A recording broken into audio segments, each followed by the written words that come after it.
I am the Contrarian, and this is my world.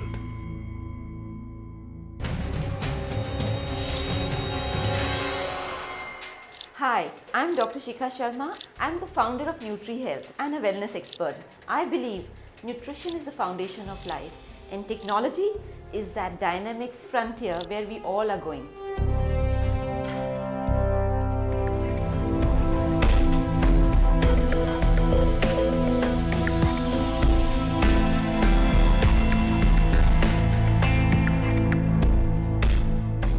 The future of food, or maybe the lack of it.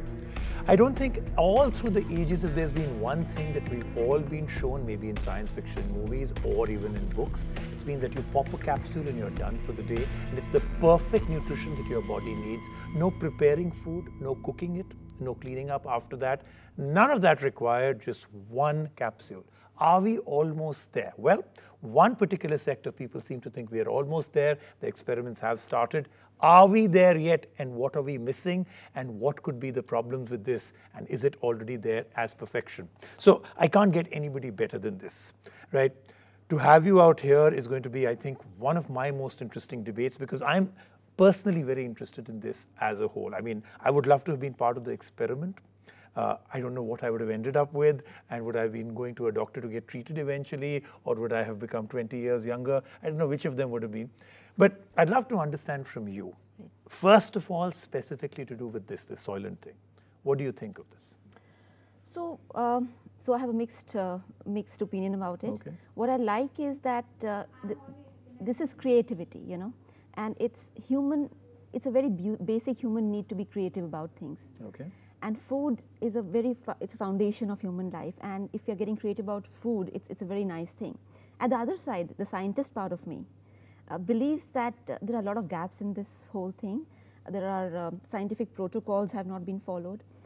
Studies have not been done. Double-blind studies have not been done. So as a scientist, I'm pretty skeptical. Okay. But as somebody, at a human level, as someone who believes in visions and dreams, I think I'm excited. So it's like a mixed bag. Of these two. Okay, so let me understand. Let's actually deep dive into this now, right? Right.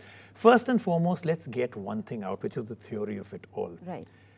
Is food just something that can be bioengineered? Is that pretty much all it is? That we take in something, it has some kind of bioavailability that is made to the human body. It breaks down as a chemical process. It gives you the nutrition it wants, and then it goes out. Can this be bioengineered to perfection? See, bioengineering of food, I think, is what's going to happen. Okay. And specifically because as humans, we like to go on adventures. Okay. And one of the adventures was going on to the moon. The next adventure perhaps maybe Mars. Right. We climb mountains, we go to glaciers, and you're not going to get food over there. You're not going to get your steak and your burgers there. Right. So you need something. So we won't have that capsule you put in a microwave and boom, yes, the steak comes out. That's not going to happen, yes, right? I wish It'll be the opposite, only that the capsule will remain like a dull, boring powder capsule, yes. right? There is something about you and me going out for a meal, yes. right? There is something about the texture of food, the aroma of food, what I feel in my hand. Why do I eat more of something when I find it very delicious? Right. The good or bad of that nutrition, I eat a lot more of that, so therefore it is good or bad for me. What about things that are good for somebody, not good for somebody else? Have we solved all equations here? So, not really, because see, the couple of things is that food, like you said, is a sensory experience. It's also a pleasurable experience, you know, and if you take out the pleasure out of eating food, would people become depressed? Would there be emotional disorders? Mm-hmm. So those things have never been considered, because unless we run this this product or this Soylent through at least 1,000 people, we would not know what are the long-term, what is the long-term impact, the emotional impact of this kind of food. Because what happens when you're feeling, when you're stressed, you want something, and you know, you just go out and eat something, maybe a bar of chocolate, maybe a coffee, maybe cheese. Now, what happens if you just have to pop a pill and it's not satisfying your emotional hunger? All right, now another part that I think I'm very, very fascinated by is the overall ramification and effect of this. Let's start off on a very micro level and move to macro. When we can say that a powder, a capsule, or something which takes a few bare seconds of my life become my food and my meal every single day. Let's start at the very micro level. At one side, we may lose some of the sensory experience, yes. But it is estimated, depending upon which study and which person who's been given that study to do, that between 20 to 30% of a human's life is spent on processing food, creating food, cooking food, cleaning up after food, going shopping for food, and then reversing it all over again and doing it again and again. That also is a sense of drudgery. Yes. Now, if I can just do this with just a powder mixed in a glass of water and I'm done for the day, for the entire day, that could be a huge thing. I might just want to give up the sensory experience just to have the utility of that. Doesn't that become a very attractive feature? So like I said, you know, there are some areas where it may be practical, like for example, like people who are working on a project, they're on deadlines and, you know, they don't want to do all this. But that will be like time bound, you know. So for some time period, any and everybody might do this. But for forever, I have serious doubts about that, because the sensory experience is far too superior and powerful to be actually totally let go. What I'm going to do is Yes. that this is the interesting debate. So what we did is Yes. we're actually going to take this question out to the street. All And right. the question really is this.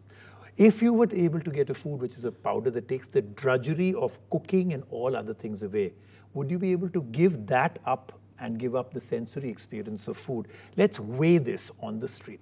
I will like to try because I'm not getting proper meal for a day. I would like to try, but I'm a foodie person, so I would prefer to eat. It is time saving, maybe because it actually, you know, instead of doing and making and then waiting for it, like drinking something and, you know, instantly I give energy and that amount of stuff which I expect from the food, normal food. Definitely हम इसको try करना चाहेंगे because कि आज की date में हम chicken खाते हैं, बर्गर खाते हैं, तो फैट प्रॉब्लम रहता है, तो ऑब्वियसली कुछ ड्रिंक्स हैं, एनर्जी ड्रिंक्स हम लेते हैं लाइक, तो इसको भी लेना चाहेंगे. I would like to taste different spices of food instead of having just one drink. So I would rather not go for it. Okay, now a lot of people seem to think it's a great idea. Some people said they would never give up a burger and a pizza experience. So that's pretty obvious. Yeah. You're saying I can still eat normal food. Right. And when I'm in a big hurry, I can pop a pill. Yeah.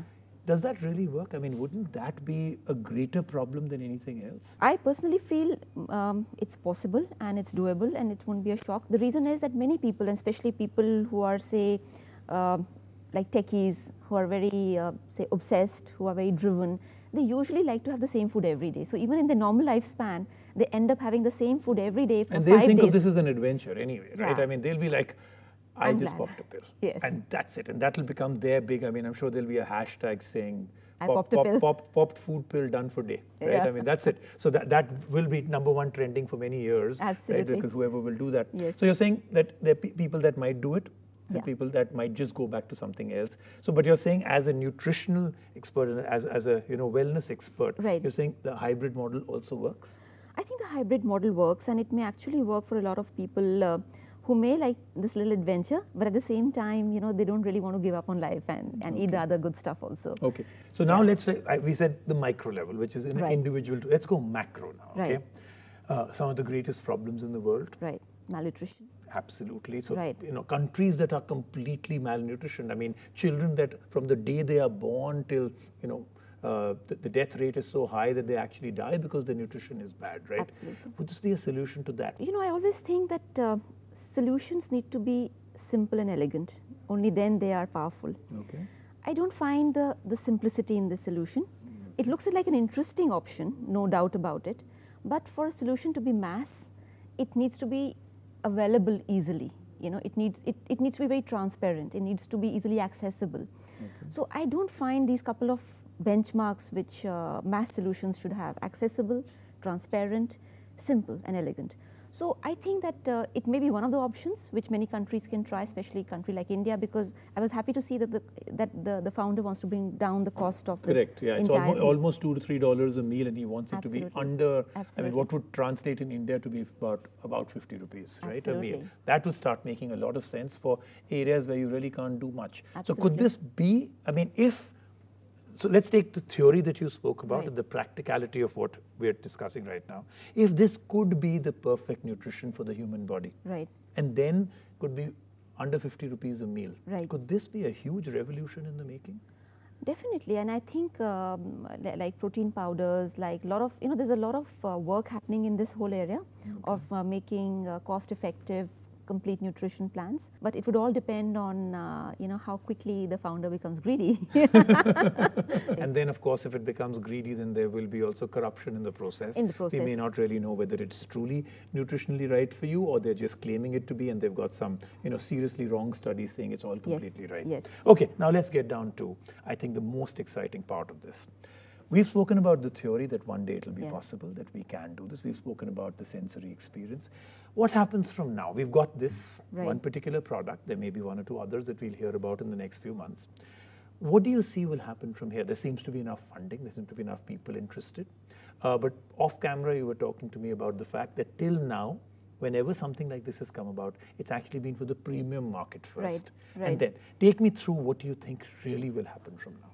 So what I think is that there are a couple of interesting things. First, like when I saw the pack, I don't have it in this thing, I just saw it, a digital version of it. It had something similar like a Superman logo. So somewhere the founder is looking at optimal nutrition.